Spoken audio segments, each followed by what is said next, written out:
Episode 6, dengan judul Seribu Bidadari. Liu Yuan akhirnya tiba di Sekte Bunga Anggrek yang lokasinya berada di hutan bambu. Apa ini tempatnya atau aku salah lokasi? Liu Yuan bergumam sendiri sambil menggaruk kepalanya dengan heran. Liu Yuan kebingungan dengan apa yang ia saksikan. Ketika sampai di hutan bambu tersebut, dirinya melihat ada antrian panjang manusia. Karena keheranan, Liu Yuan memilih bertanya pada orang yang berada di antrian paling belakang. Ia kemudian mengetahui bahwa orang-orang itu sedang mencoba melamar para gadis yang ada di Sekte Bunga Anggrek. Liu Yuan sudah mendengar tentang acara tradisi lamaran ini dari penjelasan warga kota sebelumnya. Liu Yuan memang melihat antrian itu 100% dihuni oleh laki-laki. Karena merasa tidak sedang dalam posisi seperti mereka yang ingin melamar gadis, Liu Yuan langsung melewati antrian tersebut dengan melompat di antara pohon bambu. Dengan cepat Liu Yuan akhirnya bisa melihat pintu masuk sekte tersebut. Ada belasan petugas wanita di sana yang sedang berjaga dan mencatat setiap laki-laki yang ingin mengajukan lamaran. Sesudah ditulis dan menyerahkan hadiah lamarannya, laki-laki itu kemudian diperbolehkan memasuki sekte. Liu Yuan juga melihat ada laki-laki yang keluar dari sekte dengan wajah riang bersama seorang gadis yang digandengnya. Sebagian besar dari mereka justru berwajah lesu dan tidak membawa apapun. Sepertinya mereka gagal mendapatkan gadis dari sekte ini. Liu Yuan tertawa kecil pada laki-laki yang berwajah lesu tersebut. Liu Yuan kemudian mendarat tepat di petugas wanita yang bagian mencatat. Petugas tersebut terkejut bukan main karena Liu Yuan seolah-olah muncul dari ruang hampa.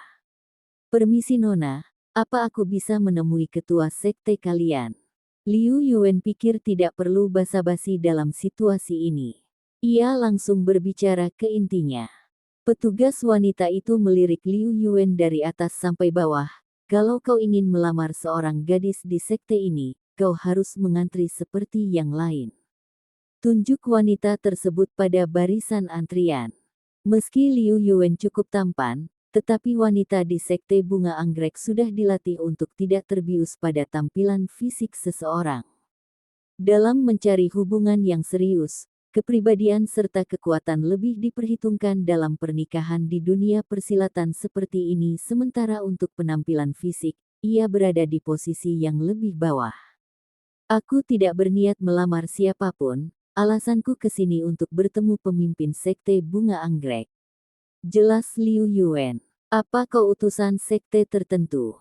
"Tidak, aku hanya ingin memberikan sebuah surat penting." Petugas itu menyipitkan mata dan menatap Liu Yuan penuh curiga. "Aku tidak bisa mengizinkannya, orang asing sepertimu tidak diizinkan bertemu matriark."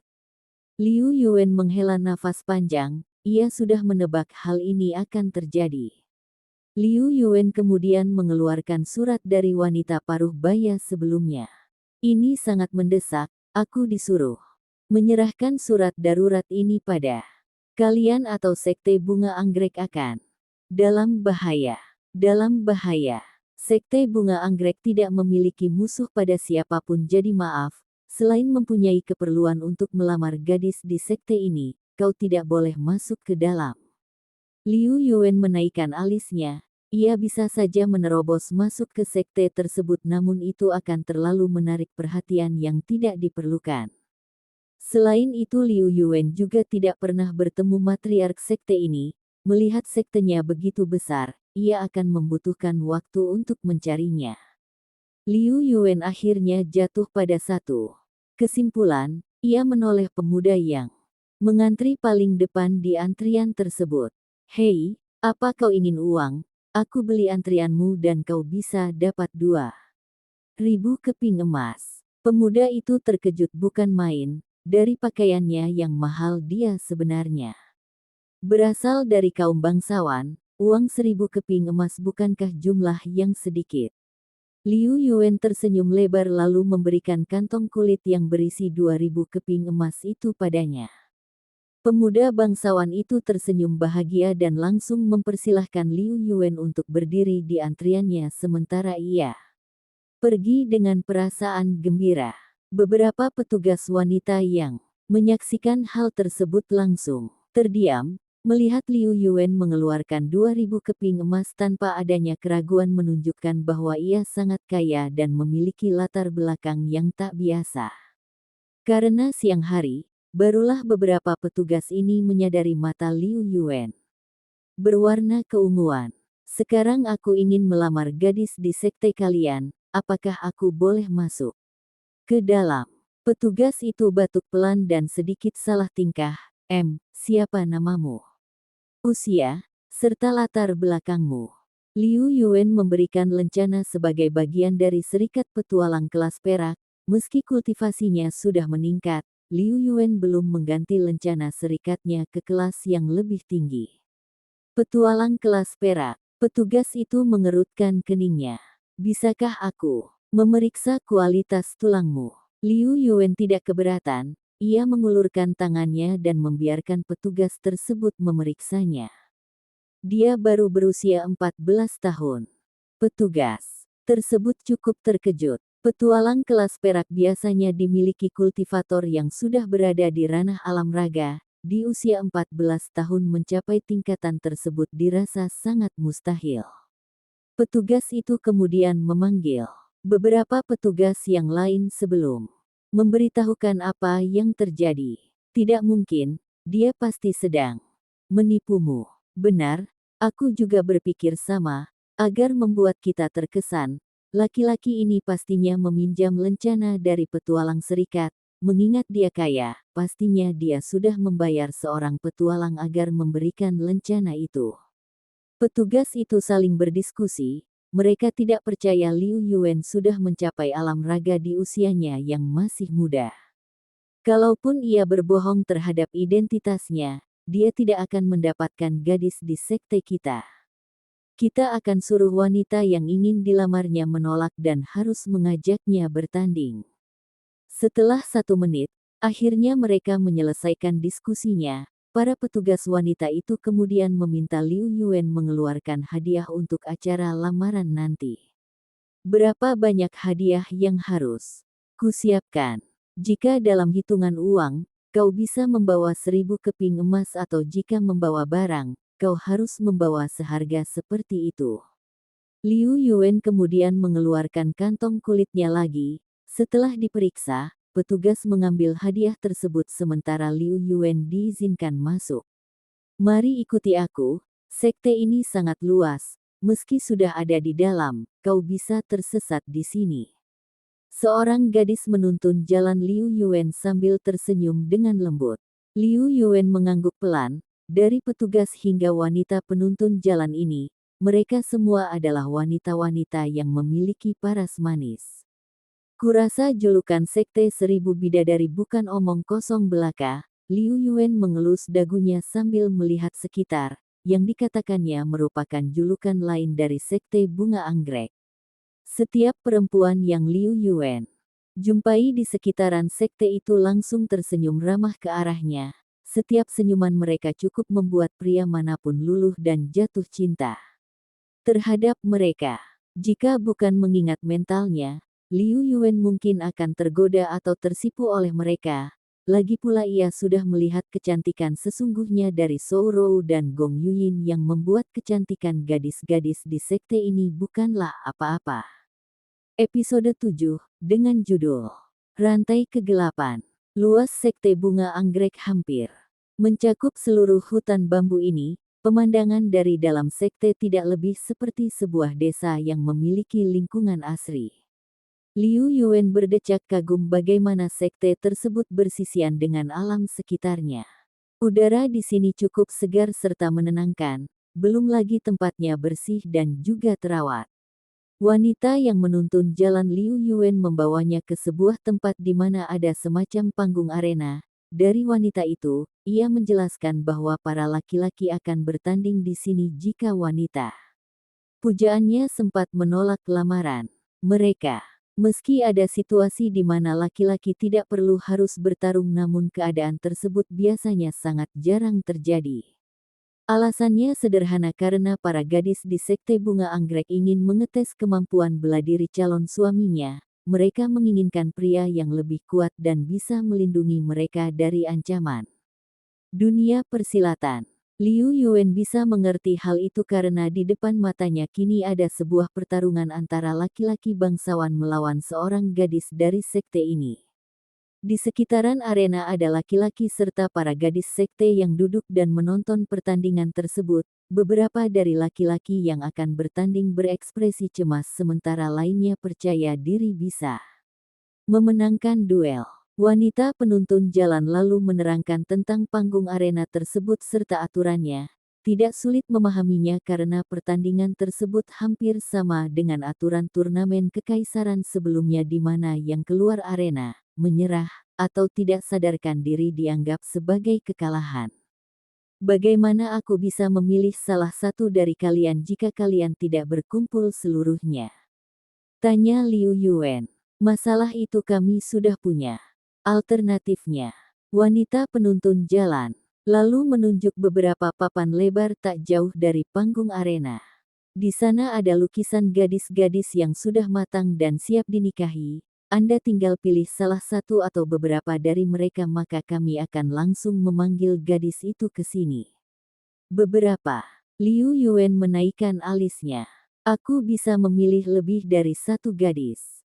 Pipi wanita yang menuntun jalan itu memerah, tapi ia mengangguk sebagai jawabannya.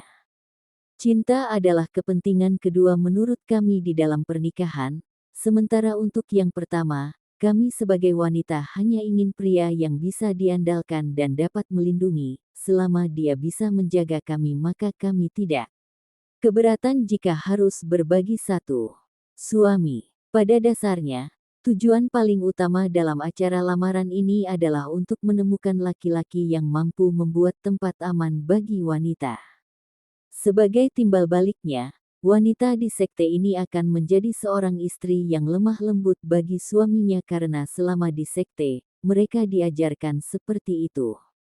Liu Yuan mengangguk mengerti, ia kemudian melihat sekitarnya, mencari seseorang yang kemungkinan besar adalah ketua sekte Bunga Anggrek. Ngomong-ngomong di mana matriark kalian? Tanya Liu Yuan. Matriark, beliau sedang melakukan latihan tertutup di Danau Suci, biasanya akan ke sini untuk melihat pertandingan tetapi untuk saat ini ia sedang fokus berlatih karena sebentar lagi akan melakukan penerobosan. Wanita penuntun jalan tersebut menggaruk pipinya, merasa telah menjelaskan sesuatu yang tidak perlu. Jadi wanita mana yang ingin Anda?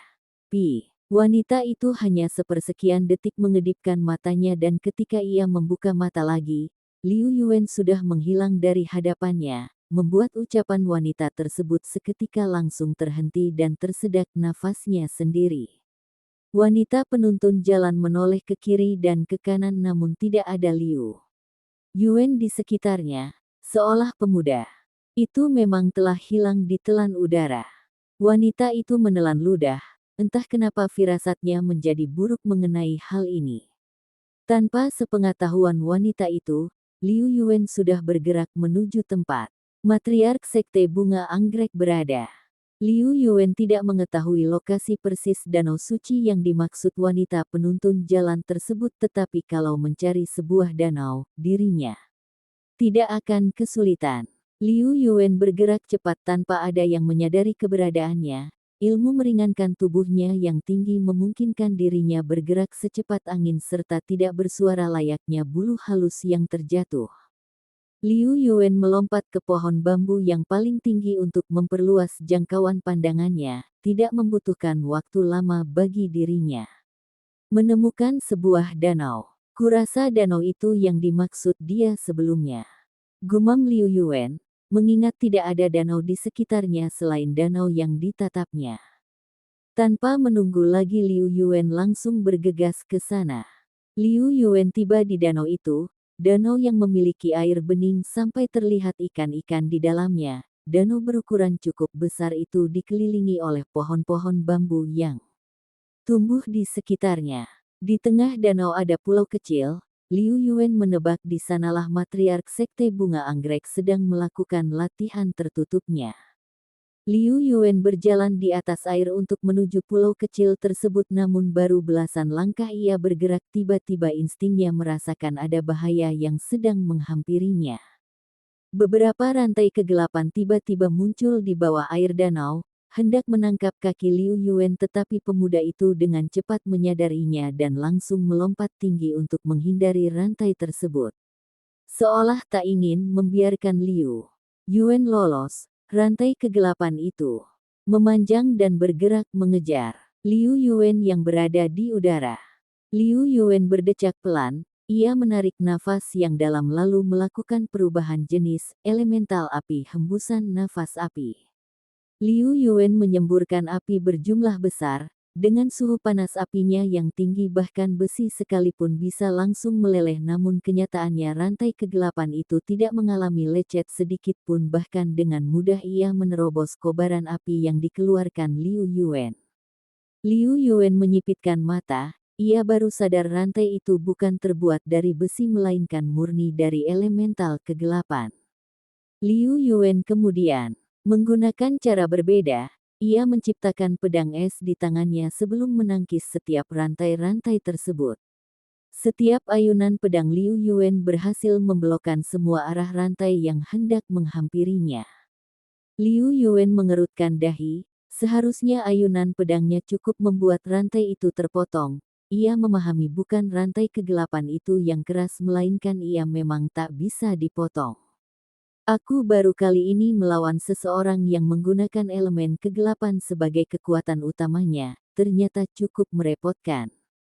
Liu Yuan tertawa kecil, di kehidupan pertama, Liu Yuan tidak memiliki elemen kegelapan atau pernah berhadapan dengan seseorang yang memiliki elemen tersebut, sehingga kejadian ini adalah pengalaman pertamanya. Liu Yuan sadar rantai kegelapan ini dikendalikan oleh seseorang, biarpun demikian dirinya masih tetap tenang. Kalau begitu bagaimana dengan cara ini? Pedang es Liu Yuan tiba-tiba diselimuti oleh cahaya keemasan. Liu Yuan langsung menggunakan elemen cahayanya. Kali ini ayunan pedang Liu Yuan berhasil memotong rantai kegelapan itu tanpa kesulitan, bahkan langsung merubahnya menjadi butiran cahaya hitam. Sesuai dugaan Liu Yuan, cahaya adalah musuh alami bagi kegelapan. Episode 8, dengan judul Ji Xianxun. Dalam waktu singkat, rantai-rantai yang menyerang Liu Yuan semakin berkurang. Berpikir rantai kegelapan tersebut akan habis, namun kenyataannya puluhan rantai lainnya muncul dari permukaan danau dan jumlahnya terus bertambah. Liu Yuan menyipitkan mata, rantai kegelapan itu seperti ular yang hidup. Tidak peduli Liu Yuan akan bergerak ke arah mana, mereka tetap mengejar dirinya. Liu Yuan mengalirkan ki ke pedangnya, membuat cahaya keemasan yang menyelimuti semakin eng. Dengan pedang cahaya di tangan, ia menghancurkan rantai kegelapan itu satu persatu. Tanpa Liu Yuan sadari, ketika ia sibuk menghancurkan rantai-rantai tersebut, dari ruang hampa ada sebuah tirai kegelapan yang terbuka. Seorang wanita kemudian muncul di sana dengan ekspresi yang serius. Ia menatap Liu Yuan dari kejauhan. Entah pemuda itu sadar atau tidak, wanita itu adalah matriark Sekte Bunga Anggrek yang bernama Ji Xianxun. Wanita inilah yang mengendalikan rantai-rantai kegelapan tersebut. Dari penampilan, Ji Xianxun terlihat seperti wanita berusia 20-an tahun, parasnya cantik dan cukup menawan, namun tentu itu bukan umur aslinya. Ji Xianxun merupakan kultivator yang memiliki unsur elemen kegelapan di dantiannya, elemen yang sebenarnya cukup langka dimiliki oleh seorang kultivator. Penampilannya begitu muda tetapi dia memiliki kekuatan yang begitu tinggi. Siapa sebenarnya pemuda ini? Ji Xianxun memandang Liu Yuan dengan tatapan tajam sambil mengepalkan tangannya keras. Ji Xianxun bisa melihat teknik rantai. Kegelapannya tidak berdampak besar pada Liu Yuan. Ji Xianxun tidak tinggal diam, ia mengalirkan ki ke telapak tangannya sebelum mendekat ke arah pemuda itu, tubuhnya seketika menghilang ketika melewati tirai. Kegelapannya kembali. Saat Liu Yuan disibukkan menghancurkan rantai-rantai tersebut, Ji Xianxun tiba-tiba muncul di belakang punggungnya dan menyerangnya menggunakan serangan tapak yang memancarkan cahaya kegelapan. Akhirnya muncul juga Liu Yuan, tersenyum lebar, seolah ia sudah menunggu matriark sekte itu datang. Liu Yuan menyambut tapak kegelapan Ji Xianxun dengan tapaknya yang sudah dialiri elemen cahaya. Kedua tapak bertemu dan menciptakan ledakan yang dahsyat. Liu Yuan dan Ji Xianxun langsung terlempar mundur usai ledakan hebat tersebut. Ini cukup berbahaya. Liu Yuan tersenyum canggung sambil menepuk-nepuk bagian jubahnya yang sedikit terbakar. Ia tidak menduga pertukaran serangannya akan menimbulkan ledakan seperti itu. Berbeda dengan reaksi Liu Yuan yang masih tenang, raut wajah Ji Xianxun menjadi buruk. Selama ini, tidak ada orang yang bisa melihat pergerakan Ji Xianxun ketika menggunakan teknik tirai kegelapan yang membuat ia dapat menghilang. Namun Liu Yuan nyatanya bisa menyadari teknik tersebut dengan mudah. Melihat kekuatan senior pastinya, Anda adalah matriark dari sekte ini. Bukan? Liu Yuan memberikan hormatnya, meski tidak menyenangkan tapi harus kuakui. Sambutan di sekte ini cukup ramah pada tamunya.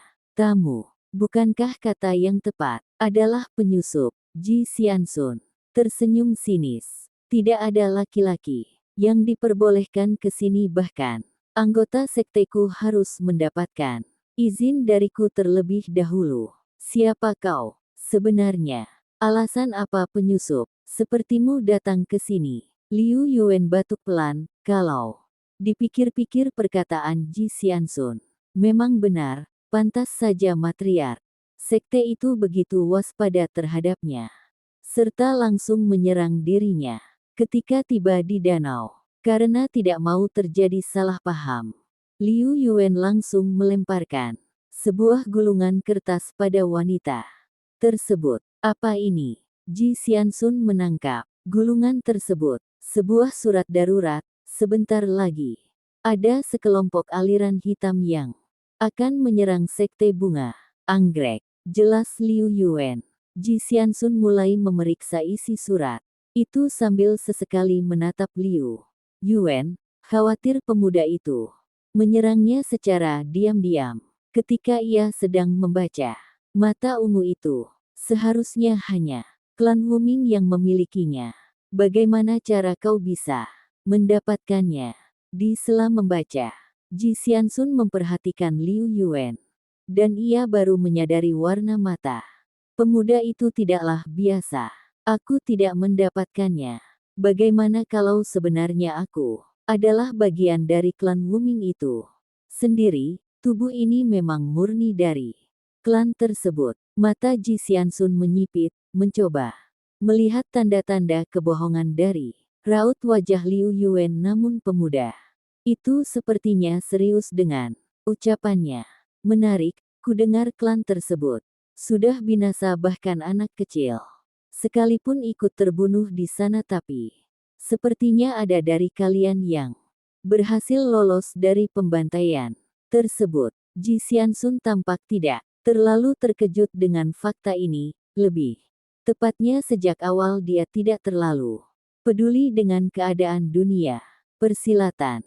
Masalah surat ini tidak bisa aku percaya, bisa saja ini rekayasa darimu agar kau mendapatkan artefak untuk dirimu sendiri. Artefak, benda itu juga ada di sini. Liu Yuan justru terkejut. Ji Xianxun batuk pelan, melihat keterkejutan Liu Yuan yang tampak murni dan tidak dibuat-buat, membuat dirinya sadar telah berbicara sesuatu yang keliru. Pantas saja sekte aliran hitam menyerang sektemu, ternyata kau mempunyai artefak itu. Liu Yuan kini mulai mengerti keadaannya. Aku telah salah bicara karena menyinggung soal artefak. Seharusnya orang luar sepertimu tidak boleh mengetahuinya. Ji Xianxun sebenarnya keceplosan. Ia kemudian memberikan serangan tapak lainnya. Kali ini ki yang dialirkannya cukup besar. Aku tak bisa membiarkanmu pergi atau kau akan menyebarkan informasi ini ke dunia persilatan. Liu Yuan menaikkan salah satu alisnya. Apa kau tidak membaca surat? Itu, sudah kukatakan ada kelompok aliran hitam yang sedang menuju ke sini. Tidak ada bukti yang membenarkan surat tersebut. Bisa saja itu adalah karangan tulisanmu sendiri. Memang tidak ada tanda tertentu dari surat itu yang menyatakan keaslian dari informasinya. Liu Yuan berdecak kesal. Ia datang ke sini karena berniat baik untuk menyelamatkan sekte mereka, tetapi malah disambut dengan cara seperti ini. Liu Yuan kemudian menyambut serangan tapak Ji Xianxun. Keduanya mulai bertukar serangan. Ji Xianxun adalah kultivator alam. Kaisar tahap 4 di dunia persilatan. Kekaisaran Langit Utara, kultivator. Sepertinya sudah merupakan kultivator tingkat tinggi yang cukup disegani. Meski tidak sekuat Gong Lian, namun usia Ji Xianxun jauh lebih muda. Andai di generasi yang sama mungkin bakat Gong Lian dan Ji Xianxun bisa dikatakan hampir berimbang. Dalam waktu singkat, Liu Yuan dan Ji Xianxun sudah bertukar puluhan jurus. Ji Xianxun dipukul mundur sambil memegang dadanya saat tapak Liu Yuan mendarat di tubuh matriark sekte tersebut. Sudut bibir Ji Xianxun mulai mengucurkan sedikit darah. Episode 9 dengan judul Aliansi Aliran Hitam tiba. Ji Xianxun mengumpat pelan sambil menyeka sudut bibirnya. Ia menjadi geram, bersiap menggunakan teknik lainnya, namun ucapan Liu Yuan menghentikannya. Kau tidak akan bisa menang dariku. Sejak awal kau bukan tandinganku. Liu Yuan menyipitkan mata lalu pandangannya tertuju ke satu arah. Liu Yuan seketika langsung tersenyum tipis sebelum menoleh ke Ji. Lagi. Kini semuanya terserah padamu. Apa kau mau percaya atau tidak pada surat itu? Aku sudah tidak peduli. Usai berbicara demikian, Liu Yuan tiba-tiba menghilang dari pandangan Ji Xianxun. Ji Xianxun berdecak kesal, tapi di sisi lain ia juga merasa lega. Pemuda tersebut telah pergi setelah bertukar puluhan jurus. Ji Xianxun tidak yakin bisa menang dari Liu Yuan. Satu hal yang pasti, kalaupun dirinya menang, Ji Xianxun akan terluka parah. Atau paling tidak, ia harus mengorbankan salah satu anggota tubuhnya. Ji Xianxun mengeluarkan beberapa pil penyembuh sebelum menelannya. Beberapa saat kemudian balasan anggota sektenya mendatangi danau suci tersebut. Sesudah mendengar ada suara ledakan, matriark, apa Anda baik-baik saja? Para anggota sekte bunga anggrek terkejut melihat kondisi Ji Xianxun yang seperti telah melakukan pertarungan berat. Aku tidak apa-apa, hanya sedang melakukan percobaan sebuah teknik hingga membuatku terluka sendiri. Seperti ini. Ji Xianxun menghela nafas. Ia tidak bisa menjelaskan keberadaan Liu Yuan pada anggota sektenya. Terlebih mereka juga bukan tandingan pemuda itu. Di mana Yuaner? Ji Xianxun menyadari tidak ada putrinya di antara para gadis tersebut. Ah, Nona Ji sedang berlatih di tempat biasa matriark. Kemungkinan dia tidak mendengar ada suara ledakan besar sebelumnya. Ji Xianxun mengangguk pelan. Ia kemudian menyuruh mereka untuk kembali ke tempat semula dan membiarkan dirinya sendirian kembali. Namun sebelum Ji Xianxun melakukannya, tiba-tiba ada suara lonceng yang bergema keras. Ekspresi Ji Xiansun memburuk begitu. Juga dengan anggota sektenya yang lain, mereka mengetahui bahwa lonceng itu tanda ada bahaya yang sedang menghampiri sekte mereka. Matriark, ini, kalian semua segera bersiap-siap. Ada kemungkinan sesuatu yang besar akan terjadi. Ji Xiansun masih mencoba tenang meski hatinya terlampau gelisah. Kumpulkan semua anggota sekte kita ke satu titik. Siapkan peralatan bertarung kalian. Baik matriark. Para gadis itu segera meninggalkan danau dan menyisakan Ji Xiansun sendiri. Raut wajah Ji Xiansun menjadi buruk. Apalagi teringat dengan perkataan Liu Yuan sebelumnya. Untuk memastikan semuanya, Ji Xiansun segera bergerak ke pintu utama sekte. Saat dalam perjalanan, Ji Xiansun bisa melihat kericuhan anggota-anggota sektenya. Jelas mereka tidak menduga lonceng bahaya itu akan dibunyikan. Ji Xiansun akhirnya tiba di pintu utama sekte. Ia menarik nafas dingin ketika melihat sudah ada ribuan orang tengah menunggunya di sana. Hampir semua dari mereka memancarkan nafsu membunuh. Bahkan beberapa di antaranya telah memiliki aura pembunuh tersebut. Nyonya Ji, kedatangan kami ke sini seharusnya bisa Anda tebak. Kami akan pergi dari sini jika Anda menyerahkan artefak itu secara baik-baik. Di antara ribuan pasukan tersebut, ada 5 kultivator yang berdiri paling depan dan mereka adalah pemimpin.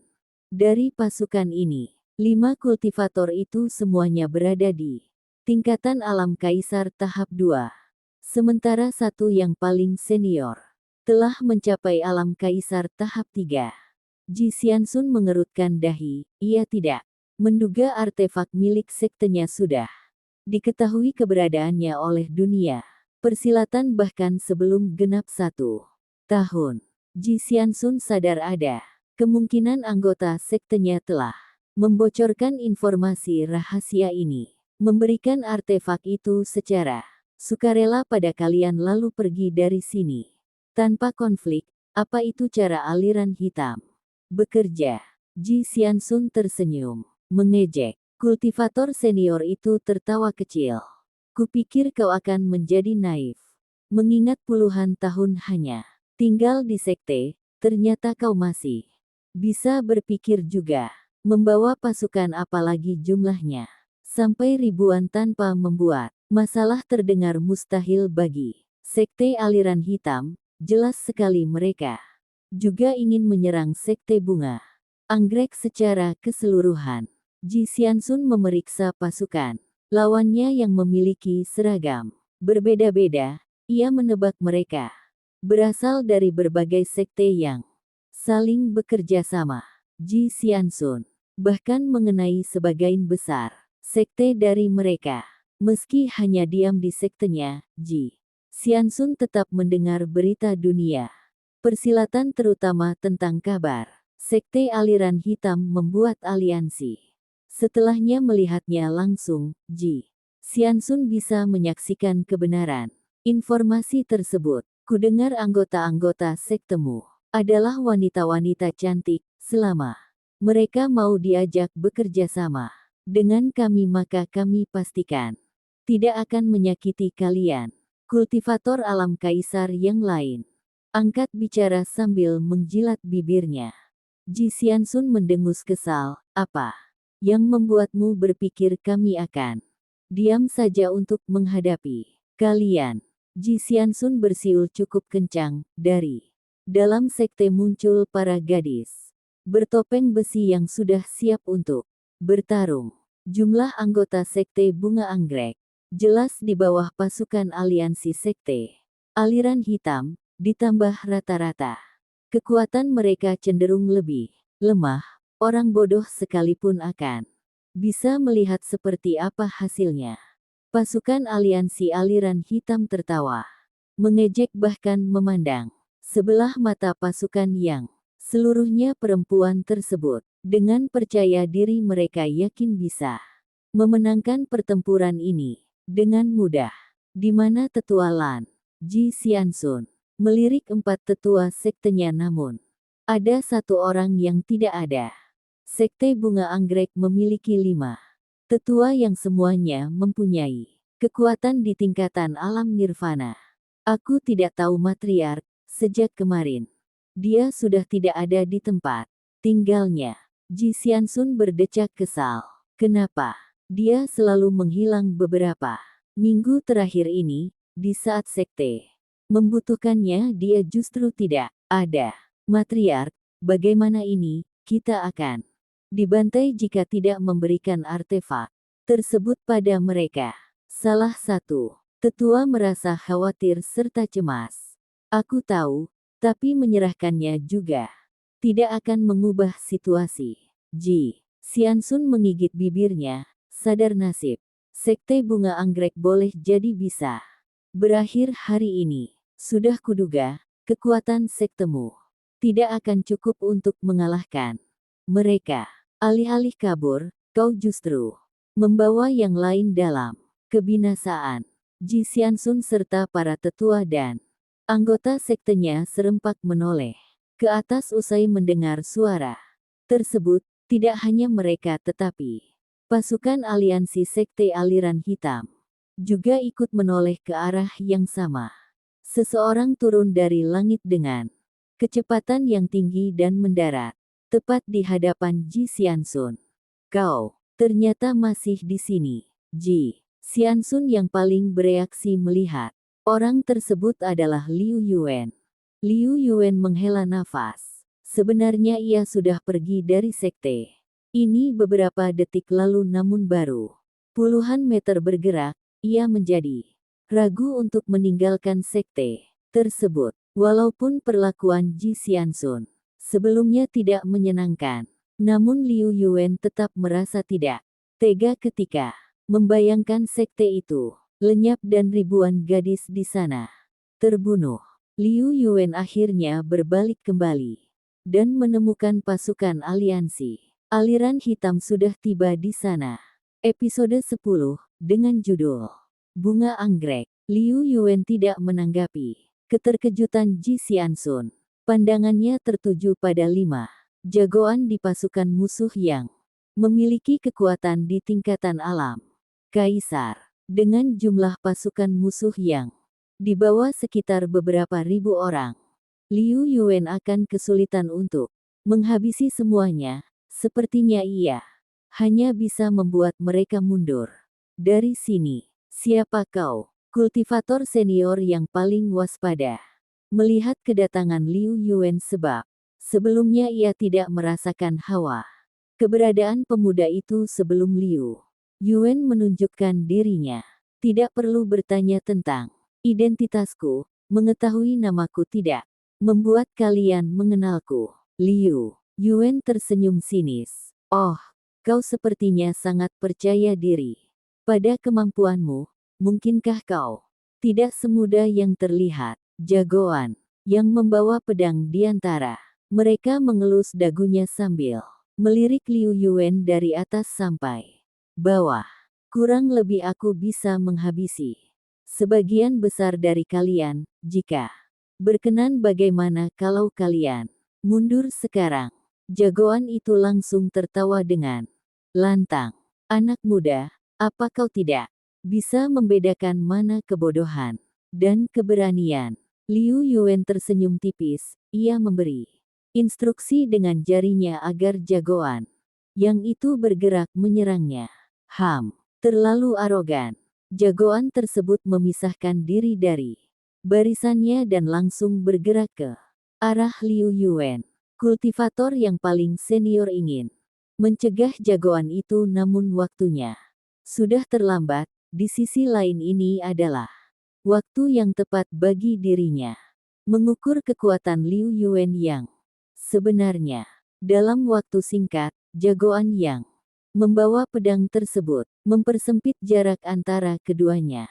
Namun ketika tinggal belasan meter lagi ia mendekati Liu Yuan, tiba-tiba Tubuh pemuda itu menghilang dari pandangannya. Bagaimana? Jantung jagoan itu nyaris berhenti. Masalahnya sebelum ia menyelesaikan kalimatnya, Liu Yuan mendadak muncul tepat di hadapannya dan langsung memberikan serangan pukulan yang bertubi-tubi. Jagoan tersebut belum siap dengan serangan tiba-tiba tersebut. Ia dibuat mundur beberapa langkah sambil buru-buru melindungi seluruh tubuhnya dengan perisai. Liu Yuan menggelengkan kepala. Pelan, ia mempercepat setiap serangannya ke tingkat yang lebih tinggi lagi. Alhasil perisai tersebut tidak cukup kuat untuk menahan setiap tinjunya. Jagoan itu mengumpat dalam hati, ia tidak tahu Liu Yuan akan memiliki teknik meringankan tubuh yang begitu tinggi dan ahli dalam ilmu tangan kosong.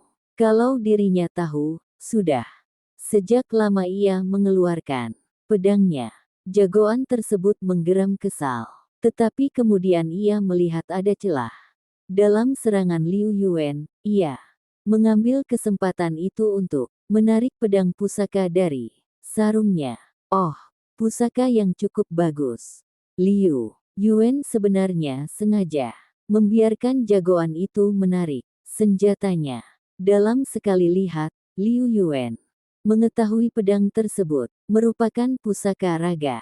Tanpa aba-aba, Liu Yuan menendang pedang pusaka jagoan itu dari tangannya.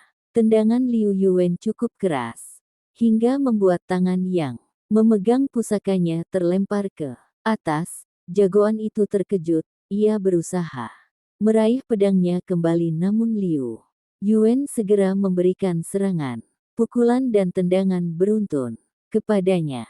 Jagoan itu melompat mundur beberapa langkah sambil memegang dadanya dengan ekspresi kesakitan. Darah segar mengalir dari sudut bibirnya sementara di sisi lain Liu Yuan memanfaatkan kesempatan tersebut untuk menangkap pedang pusaka lawannya. Tidak buruk, Liu Yuan memeriksa pusaka tersebut lalu mengangguk pelan. Kultivator paling senior memberi instruksi pada 3 jagoannya yang lain untuk membantu rekannya yang sudah disudutkan, namun saat mereka mendekat, Liu Yuan menghilang kembali di pandangan semua orang, membuat mereka yang melihatnya terkejut sekaligus kebingungan. Kalian cari siapa?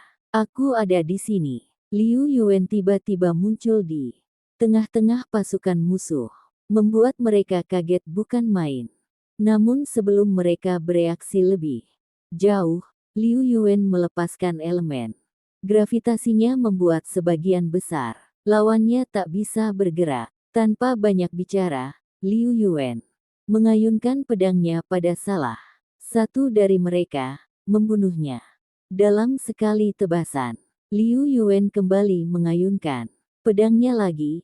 Dalam waktu singkat, sudah beberapa orang kehilangan nyawanya. Ini, Ji Xianxun sampai kesulitan berkata-kata melihat pemandangan di depannya. Ia bisa menyaksikan Liu Yuan membunuh setiap lawannya dalam sekali serangan. Sambil bergerak cepat, Liu Yuan menghabisi semua orang yang berada dalam jarak serangannya tanpa peduli pada tingkatan kekuatan mereka. Yang mengejutkan adalah bagaimana Liu Yuan membunuh musuh-musuhnya tanpa memiliki sedikitpun keraguan, seolah tindakannya itu merupakan sesuatu yang sudah biasa. Matriark, sebelumnya Anda bereaksi seolah mengenal pemuda itu, tanya salah tetua sambil menelan ludah. Melihat kekejaman Liu Yuan, aku tidak mengenalnya, hanya pernah bertemu dengannya.